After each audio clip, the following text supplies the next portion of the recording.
nous ayant fait connaître le mystère de sa volonté selon son bon plaisir qu'il s'est proposé en lui-même pour l'administration de la plénitude des temps, à savoir de réunir en un toutes choses dans le Christ, les choses qui sont dans les cieux et les choses qui sont sur la terre.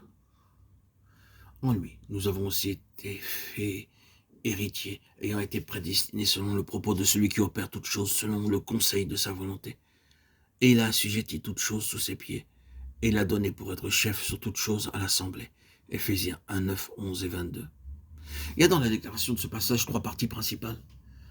La volonté et le dessein éternel de Dieu, Christ le centre de ce dessein, et l'Église qui est son corps, l'instrument pour la pleine expression de ce dessein, c'est-à-dire de Christ. Il nous a dit que Dieu prit une décision dans les conseils éternels, en esquissant et en arrêtant ses intentions de créer et de constituer toutes choses dans les cieux et sur la terre. Éphésiens 1, 10. Il était poussé, gouverné par un dessein spécifique et défini. Ce dessein est mentionné plusieurs fois dans le Nouveau Testament, et il nous est montré que différentes choses y sont reliées. Il est des plus importants que nous reconnaissions le fait que le dessein de Dieu est un, bien qu'il y ait plusieurs phases dans l'activité divine. Rien n'est une fin en soi.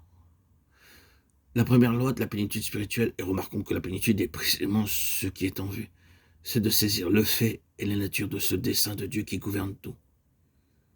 Il est impressionnant et douloureux de reconnaître que dans les choses qui sont associées ici-bas au Seigneur, il y en a si peu qui soient réellement marquées par la plénitude spirituelle.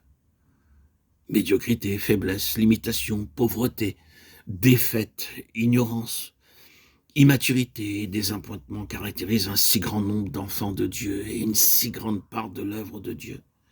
C'est une des choses qui cause tant de détresse, de recherche et d'effort dans certains milieux. N'en trouverait-on pas l'explication dans le fait que rien de ce qui n'est qu'une part d'un tout ne peut atteindre ni réaliser le dessein tout entier? Pour être dans la voie de la plénitude, il est essentiel en premier lieu de reconnaître et de réaliser le fait que Dieu n'est pas simplement engagé dans un grand nombre d'activités bonnes et bienfaisantes, mais qu'il est toujours et uniquement occupé par un dessein qui embrasse tout et auquel tout est lié.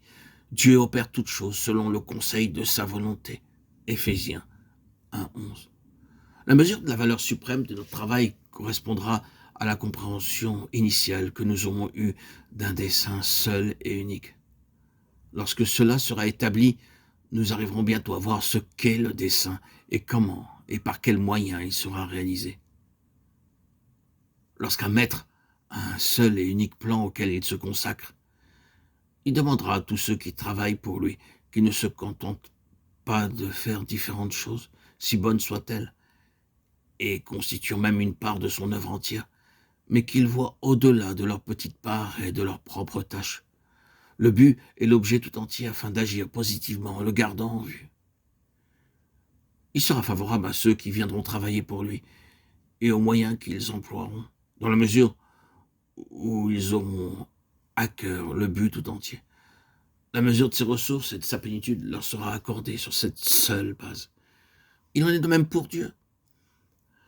Mais comprenons bien que c'est la plénitude spirituelle qui est en vue, et non la gratification personnelle.